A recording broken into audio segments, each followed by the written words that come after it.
Hello नमस्कार, मी दीपाली सबका स्वागत करते मी माझ्या एका नवीन ब्लॉगमध्ये। कशा आहात तुम्ही सर्व नक्की सांगा कमेंटमध्ये। चला तर नवीन दिवसाची नवीन सुरुवात बघूया। आजचं रुटीन काय काय आहे आणि अजून पण आपला प्रवास सुरूच आहे। तुम्ही पण आता बोर झाला असतील प्रवासाचे व्हिडिओ बघून, पण हा आता लास्टचा व्हिडिओ आहे प्रवासाचा। ह्याच्यानंतर माझे सासरचे छान छान व्हिडिओ तुम्हाला बघायला मिळतील। आणि फायनली आता मी सासरी निघाले होते। आता आपण कात्रजमध्ये पोहोचलोय।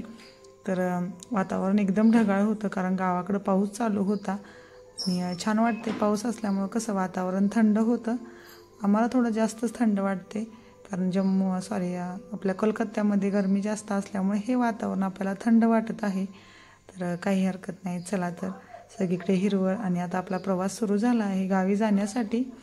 तर करा ब्लॉग कंटिन्यू।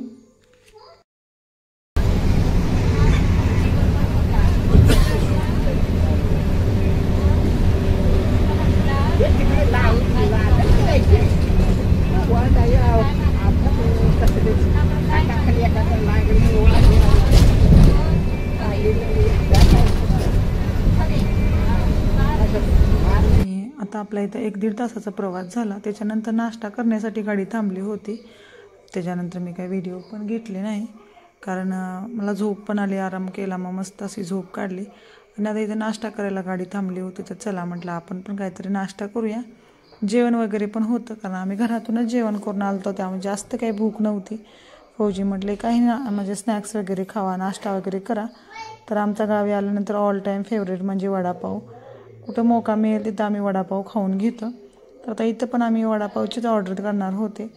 चला तर मग जाऊया आणि मस्त मस्त गरमागरम वडापाव खाऊन घेऊया। तर चला करा ब्लॉग कंटिन्यू।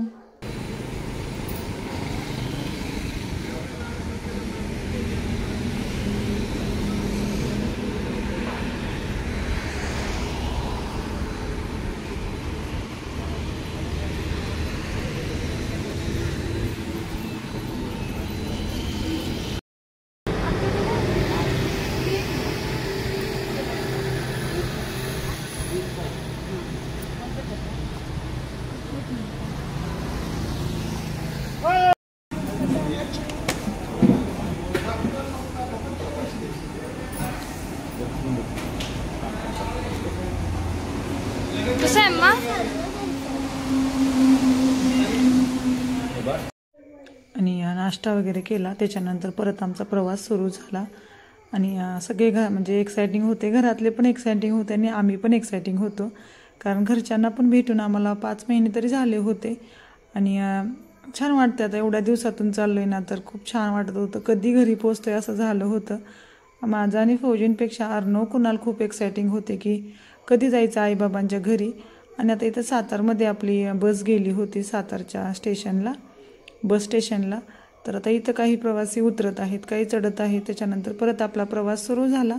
सातारच्या स्टेशनवरती ना आपली बस 5-10 मिनटंच थांबली आणि त्याच्यानंतर लगेच सुरू झाले। आणि पाऊस तर कंटिन्यू होताच, कुठंतरी मध्ये आधी नव्हता, नाही तर कंटिन्यू सर्व रस्त्याला पाऊस आपल्याला बघायला मिळालाच। पावसाचं फुल वातावरण होतं। तर आम्ही पण पोचलो लवकरच, दिवसाबरोबर पोचलो कारण रात्रीचं कसं पावसामुळं प्रवास करायला खूप अवघड होते। सातारचे कंदी पेढे एकदम फेमस, तर इथं विकायला आले होते। तर जेव्हा 5-10 मिनटं आपली बस थांबली ना, तेव्हाच ते पेढे वगैरे पण घेतले फौजीनी। आणि चला आता आपण आपल्या स्टेशनवरती पोहोचलो होतो। आपण कोल्हापूर बस पकडली, पण आम्ही कोल्हापूरपर्यंत नाही गेलो, त्याच्या आधीच आपलं स्टेशन आलं होतं। तर आता आम्ही उतरलो आणि हा पुणे-बेंगलोर हायवे आहे ना, तो आहे। आणि आता आम्ही घरी जायला निघालो आहे। तर इथं आमचे चुलत दीर आम्हाला घेऊन जाण्यासाठी येणार होते। थोडा वेळ आम्ही असंच म्हणजे चालत चालत गेलो आणि आमचे दीर आम्हाला न्यायला आले। तर छान वाटत होतं। तर चला जाऊया आता घरी, करा ब्लॉग कंटिन्यू।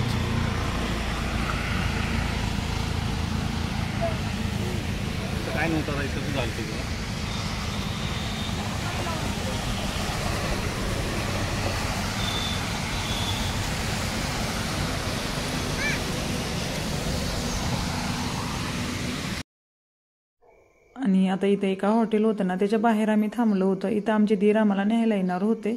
थोडा वेळ इथं पण आम्ही वेट केला, ते नंतर आम्हाला न्यायला आले।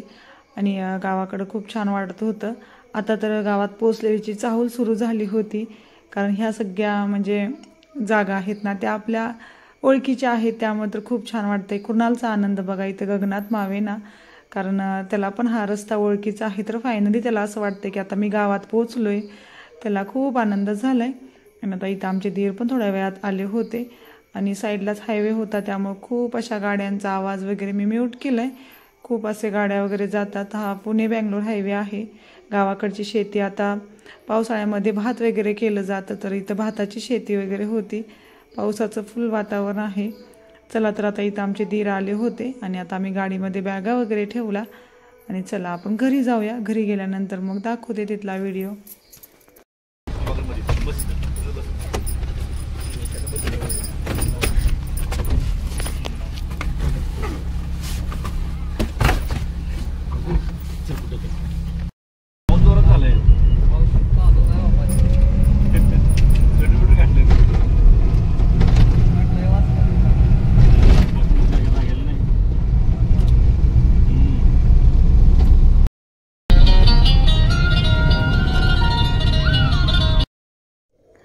आणि चला तर मग फायनली मी माझ्या सासरी पोचले 6 महिन्यानंतर. आणि जसं घर जवळ येत होतं ना तसं असं वाटतं कधी पोचतोय, कारण आपलं घर ते आपलंच असतं. बाहेर कितीही फिरा पण जेव्हा आपल्या घरामध्ये येतो ना तेव्हा मनाला खूप असं छान असं शांती मिळते, खूप छान वाटतं. आणि इथल्या आमच्या भरपूर अशा आठवणी आहेत. तर इथं कृणाल आणि अर्णव आईबाबांना भेटत आहेत. त्यांचं हे प्रेम बघून मलाच माझ्या डोळ्यात पाणी आलं, कारण मुलं आमच्याबरोबर बाहेर राहतात, काही ना काही कारणामुळे आपण बाहेर राहतो. ते आजी आजोबांपासून लांब राहत आहेत आणि जेव्हा भेटतात ना तेव्हा त्यांना खूप छान वाटतं. इथं सासूबाई आमची दृष्ट वगैरे काढतायत, आमच्यावरून तुकडा वगैरे वाळून टाकतात, कारण आम्ही खूप लांबून आलो आहे, खूप लांबचा प्रवास करून आलो. तर प्रत्येक वेळी सासूबाई आमच्यावरून तुकडा वगैरे वाळून टाकतात. तर हा होता आमचा आजचा असा व्हिडिओ. कसा वाटला नक्की सांगा कमेंटमध्ये. चला तर बाय बाय, भेटूया लवकरच नवीन ब्लॉगमध्ये.